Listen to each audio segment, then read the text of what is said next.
Muy bienvenidos a todos a este nuevo canal, espacio en el que trataremos temas de historia, cultura, opinión y otras hierbas.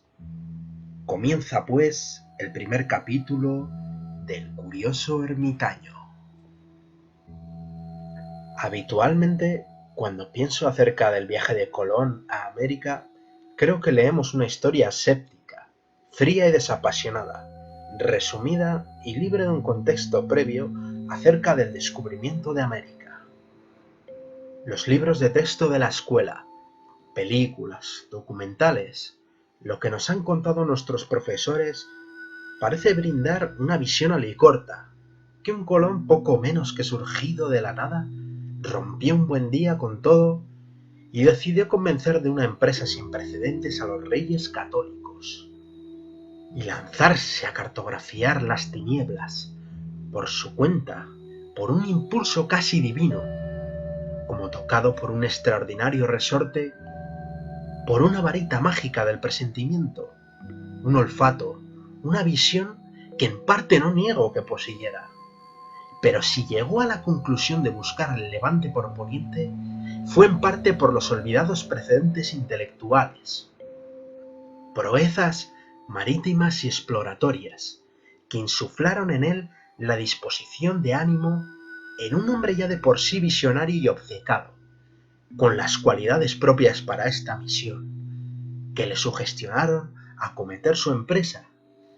En este vídeo nos centraremos en responder una serie de preguntas. ¿Cómo llegó Colón a la idea de poder llegar a las Indias por Occidente? ¿Fue el primero en tener la idea? ¿Fue algo casual? ¿Quiénes le antecedieron e influenciaron un viaje con todas las de perder? ¿Sabía Colón algo más antes de comenzar su aventura? ¿Tenía conocimiento Colón de alguna misteriosa pista de que no solo había un camino hacia Asia por el Atlántico, sino que podría haber alguna isla desconocida en el camino?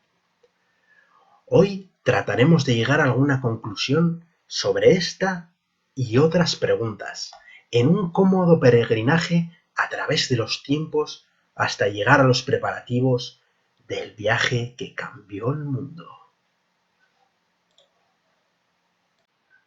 Durante la antigüedad, el Mediterráneo fue testigo de la expansión comercial de distintos pueblos.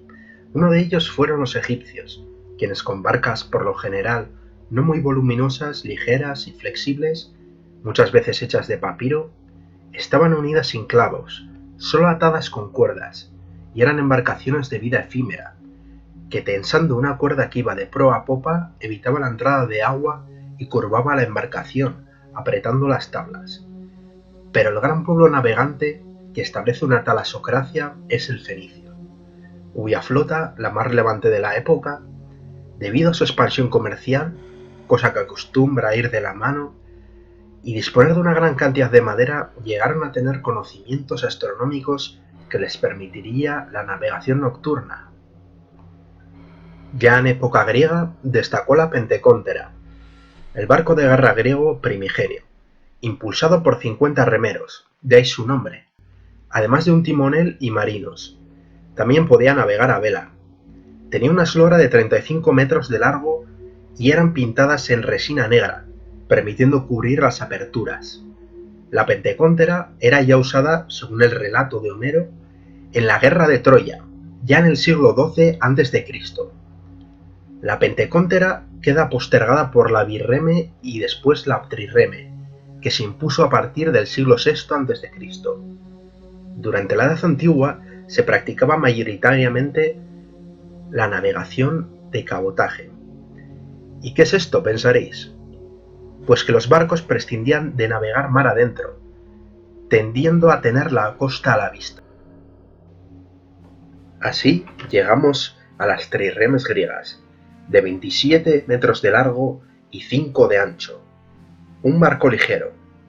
Era precisamente el lateral su punto más débil. Para embestir poseía un espolón, que tenía una función de gancho para quedarse clavado al barco rival y deslizar allí un puente y asaltar el barco enemigo. Esto no lo hundía, pero sí inutilizaba el barco a la larga. La trireme llevaba pintados unos ojos que simbolizarían un pez espada, aprovechando la forma afilada del espolón. Las trirremes tenían una pequeña vela, pero su empuje se debía a entre 170 o 220 remeros. En determinado momento, los ingenieros de barcos griegos se hicieron una pregunta: ¿cómo añadir una mayor cantidad de remeros para aumentar la velocidad? El dilema que se les pasaba por la cabeza era que si aumentaba en un piso más el barco, esto supondría que ganaría peso y por tanto ganaría también en lentitud. Al final se añade la paraxeirexia, un dispositivo auxiliar lateral para los remos. La verdad es que son unas naves inusuales, pero agradables de ver, compuestas por una hilera de remos, alejadas del típico galeón de piratas o de galeras que vemos en películas, documentales, las típicas que iban rumbo a América. La primera y más famosa batalla naval de la antigüedad en la que los trirremes se utilizaron fue la de Salamina, en el año 480 a.C. contra los persas. En la antigua Roma, los barcos de transporte se llamaban naves onerariae o barcos funerarios. Difícil la palabrita, ¿eh? Hoy día conocemos su aspecto gracias a los restos de pecios hundidos y también al estudio iconográfico de monedas, mosaicos y otros tipos de restos que han quedado. Es curioso, ¿no? Porque generalmente, por algún motivo que se me escapa, se ignora o se omite en muchos libros, documentales de historia, y hay que escarbar mucho, ¿no?, para encontrar algo sobre embarcaciones y navegación de todos estos pueblos antiguos, cuando realmente esa fue la clave de su expansión comercial, y esta fue la causa de su poderío militar, la cual confiere la hegemonía. ¿Cómo navegaban los barcos onerarios?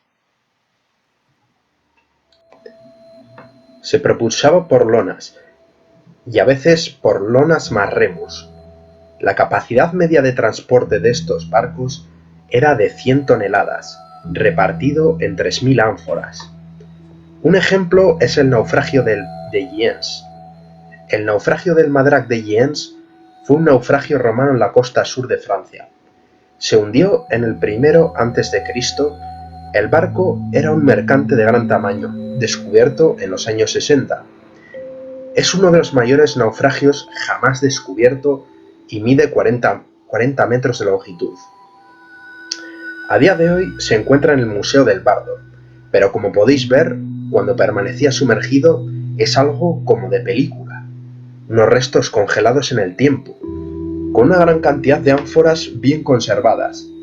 En sus buenas épocas podría haber transportado hasta 10.000 ánforas, cargadas de productos variados, como aceite, vino, fruta, salsa de pescado o, por ejemplo, grano.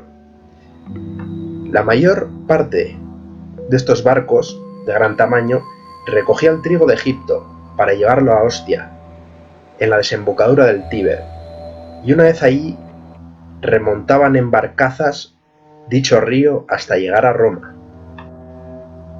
El trireme evoluciona ya en la Alta Edad Media con los bizantinos, hacia una nave algo más estable y rápida, llamada drómona.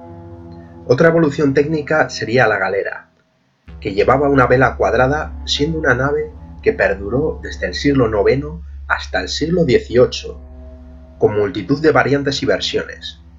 Medía de 40 a 50 metros de eslora. Con el tiempo, el sistema de velas fue opacando al sistema de remos. Sus formas definitivas se alcanzan en el siglo XIV y su apogeo durante el siglo XVII.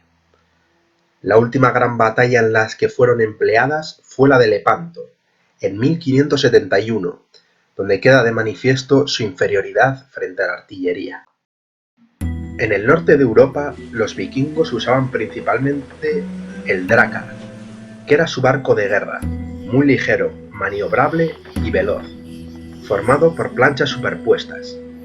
La palabra Drakkar no es más que la deformación francesa de Dregan, dragón en antiguo normando, y se refiere a las figuras zoomorfas con las que estaban decoradas las proas de los barcos vikingos.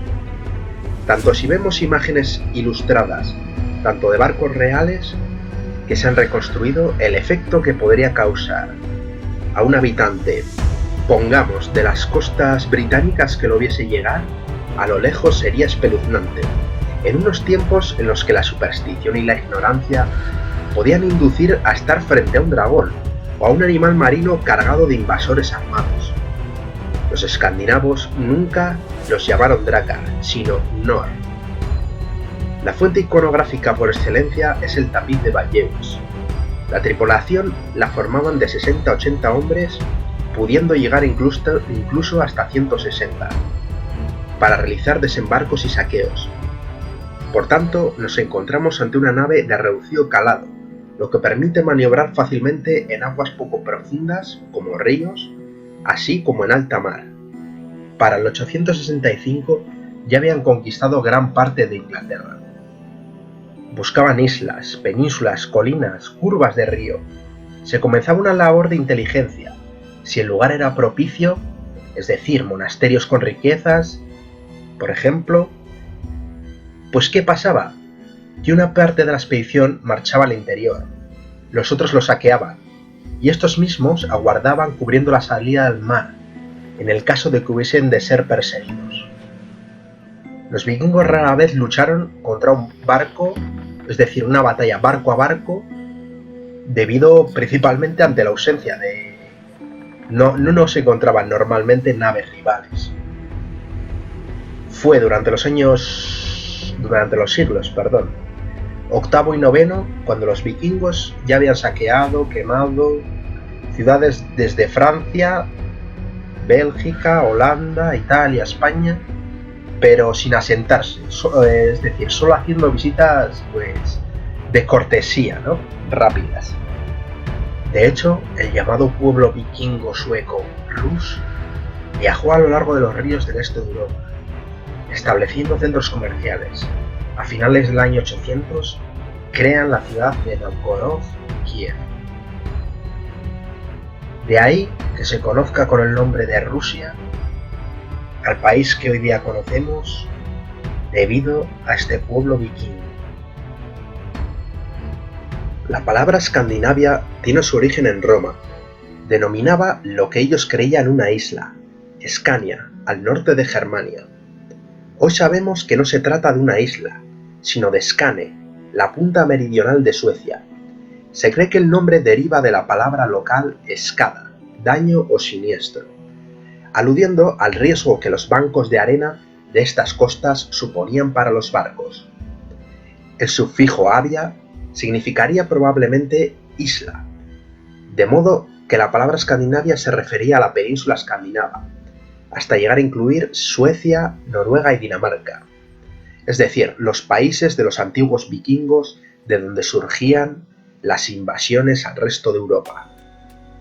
El término países nórdicos engloba más bien un ente cultural: Suecia, Dinamarca, Noruega, Finlandia, quien no participaría en este tipo de aventuras, e Islandia, una conquista propiamente vikinga, debido a los lazos culturales e históricos. Durante más de 400 años, los vikingos lanzaron una oleada sucesiva de violentas incursiones contra poblados y ciudades costeras en Europa, ganándose una terrible reputación. En el siglo VIII, su población estaba creciendo rápidamente.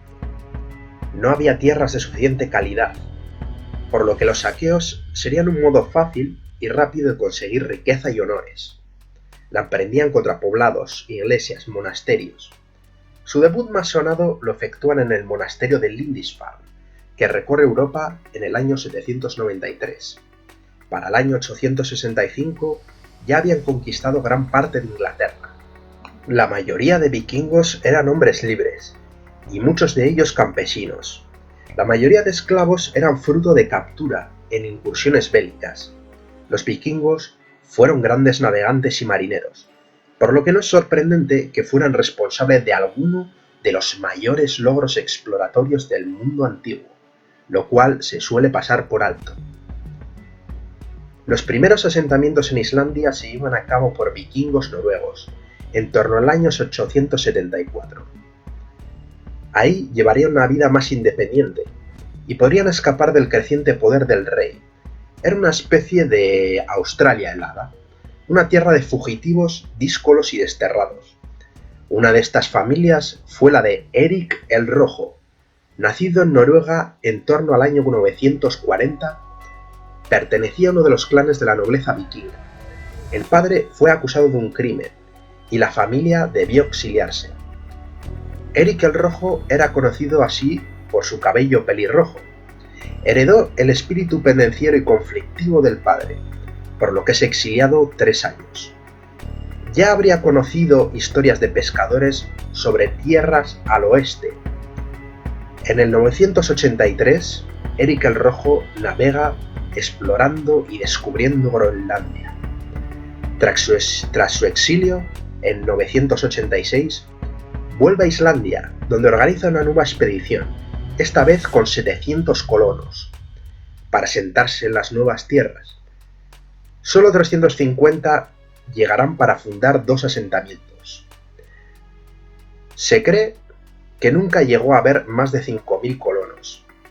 La decisión de llamarlo Grunland, Tierra Verde, se debió a una hábil maniobra de marketing medieval para convencer a los desdichados colonos. Sobre estos se dedicaron a la caza de marfil e intercambios comerciales con esquimales. Sin embargo, los escandinavos de Groenlandia se veían obligados a importar materias primas tan elementales como madera y hierro. Eric el Rojo tuvo un hijo, lo llamó Leif. Leif regresó a Noruega para servir en la guardia del rey y combatir en Rusia. El rey le encomienda al joven vikingo que regrese a Groenlandia para difundir la nueva fe cristiana. Por cosas del destino, Leif arribó al Nuevo Mundo. ¿Cómo fue esto posible? La historia comienza cuando un comerciante islandés, Bjarni Erjolfsson, formaba parte de un numeroso convoy de migrantes a Groenlandia en el 986. Su barco perdió el rumbo y se desvió hacia el oeste. Vislumbró tierras pobladas de árboles. Estas historias llegarían a Leif Erikson. Haciéndose a la mar con 35 hombres, Thorvald Eriksson, su hermano, llegaría a ser el primer europeo en tener contacto con los amerindios. En el año 1004 pasó el invierno junto a 30 hombres en el campamento de Leif. En la siguiente primavera hubo enfrentamientos con nativos. El intento de colonización lo llevaría a cabo Thorfinn Karlsefni, apodado el Valiente. En el año 1009 lideró un proyecto colonizador de 3 barcos con entre 160 y 250 hombres y mujeres que desembarcarán en Vinland. Esta comunidad pasó un duro invierno, sobreviviendo con lo que tenían a mano: pesca, caza, recolección de huevos. Lograron mantener relaciones pacíficas con los indígenas. Pero la tranquilidad no duraría mucho. Un toro desbocado de Karlsefni salió corriendo por el bosque asustando a los indios. Como represalia, días después, una numerosa fuerza indígena atacó el campamento. En su viaje, Eriksson encontró 3 zonas diferenciadas. Esto proviene de las sagas vikingas. La primera, un paraje rocoso, desolado, que denominó Eluland, tierra de las rocas planas, y que podría corresponderse con la isla de Baffin. La otra era Markland, tierra de los bosques, posiblemente la península del Labrador. Parece ser que no fueron habitadas, solo hubo un contacto del terreno. El único territorio con presencia continua sería Vinland, o tierra de vinos, debido a la presencia de arbustos con las bayas de la zona. En los años 60 se descubre un asentamiento vikingo llamado Lans os Meadows, conocida en español como la Ensenada de las Medusas, donde se han encontrado pruebas de la presencia vikinga de Leifsbudir en América. Temiendo por los ataques indígenas y la pobreza de sus condiciones, los escandinavos decidieron retornar a Groenlandia tras 3 años de estancia en Vinland. Las principales pruebas son las sagas nórdicas y también se han encontrado genes amerindios en Islandia, quizá de algún indígena que fue capturado y llevado allí. Transcurrirían casi 500 años antes de que otros europeos repitieran la hazaña de colonizar el nuevo continente americano.